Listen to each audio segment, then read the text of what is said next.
حمل کے دوران بڑا الٹراساؤنڈ یا انوملی الٹراساؤنڈ کروانا کیوں ضروری ہے اور کیا یہ سیف ہے؟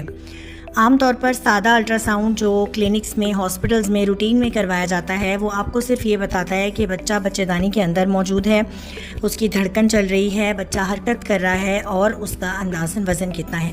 لیکن انوملی یا بڑا الٹراساؤنڈ کروانا ضروری ہے کیونکہ بڑا الٹراساؤنڈ ہمیں یہ بتاتا ہے کہ بچے کے اعضاء کیسے بن رہے ہیں، یعنی بچے کے اعضاء کی تفصیلی جانچ، یعنی دماغ، گردے، ہڈیاں، ریڑھ کی ہڈی وغیرہ کا تفصیلی جائزہ لیا جاتا ہے۔ اور نمبر 2، پیدائشی نقائص کا وقتی پتہ لگ سکتا ہے کہ بچے کی ریڑھ کی ہڈی میں کوئی مسئلہ تو نہیں ہے، گردن میں کوئی پھوڑا تو نہیں ہے، تاکہ وقتی علاج اور پلاننگ کی جا سکے۔ تو یہ الٹراساؤنڈ عموماً 4.5 ماہ سے 6 ماہ کے درمیان کروایا جا سکتا ہے۔ حمل کے دوران بڑا الٹراساؤنڈ یا انوملی الٹراساؤنڈ کروانا کیوں ضروری ہے اور کیا یہ سیف ہے؟ عام طور پر سادہ الٹراساؤنڈ جو کلینکس میں، ہاسپٹلز میں روٹین میں کروایا جاتا ہے وہ آپ کو صرف یہ بتاتا ہے کہ بچہ بچے دانی کے اندر موجود ہے، اس کی دھڑکن چل رہی ہے، بچہ حرکت کر رہا ہے اور اس کا اندازاً وزن کتنا ہے۔ لیکن انوملی یا بڑا الٹراساؤنڈ کروانا ضروری ہے کیونکہ بڑا الٹراساؤنڈ ہمیں یہ بتاتا ہے کہ بچے کے اعضاء کیسے بن رہے ہیں، یعنی بچے کے اعضاء کی تفصیلی جانچ، یعنی دماغ، گردے، ہڈیاں، ریڑھ کی ہڈی وغیرہ کا تفصیلی جائزہ لیا جاتا ہے۔ اور نمبر 2، پیدائشی نقائص کا وقتی پتہ لگ سکتا ہے کہ بچے کی ریڑھ کی ہڈی میں کوئی مسئلہ تو نہیں ہے، گردن میں کوئی پھوڑا تو نہیں ہے، تاکہ وقتی علاج اور پلاننگ کی جا سکے۔ تو یہ الٹراساؤنڈ عموماً 4.5 ماہ سے 6 ماہ کے درمیان کروایا جا سکتا ہے۔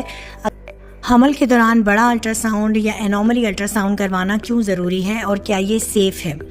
عام طور پر سادہ الٹراساؤنڈ جو کلینکس میں، ہاسپٹلز میں روٹین میں کروایا جاتا ہے وہ آپ کو صرف یہ بتاتا ہے کہ بچہ بچے دانی کے اندر موجود ہے، اس کی دھڑکن چل رہی ہے، بچہ حرکت کر رہا ہے اور اس کا اندازاً وزن کتنا ہے۔ لیکن انوملی یا بڑا الٹراساؤنڈ کروانا ضروری ہے کیونکہ بڑا الٹراساؤنڈ ہمیں یہ بتاتا ہے کہ بچے کے اعضاء کیسے بن رہے ہیں، یعنی بچے کے اعضاء کی تفصیلی جانچ، یعنی دماغ، گردے، ہڈیاں، ریڑھ کی ہڈی وغیرہ کا تفصیلی جائزہ لیا جاتا ہے۔ اور نمبر 2، پیدائشی نقائص کا وقتی پتہ لگ سکتا ہے کہ بچے کی ریڑھ کی ہڈی میں کوئی مسئلہ تو نہیں ہے، گردن میں کوئی پھوڑا تو نہیں ہے، تاکہ وقتی علاج اور پلاننگ کی جا سکے۔ تو یہ الٹراساؤنڈ عموماً 4.5 ماہ سے 6 ماہ کے درمیان کروایا جا سکتا ہے۔ حمل کے دوران بڑا الٹراساؤنڈ یا انوملی الٹراساؤنڈ کروانا کیوں ضروری ہے اور کیا یہ سیف ہے؟ عام طور پر سادہ الٹراساؤنڈ جو کلینکس میں، ہاسپٹلز میں روٹین میں کروایا جاتا ہے وہ آپ کو صرف یہ بتاتا ہے کہ بچہ بچے دانی کے اندر موجود ہے، اس کی دھڑکن چل رہی ہے، بچہ حرکت کر رہا ہے اور اس کا اندازاً وزن کتنا ہے۔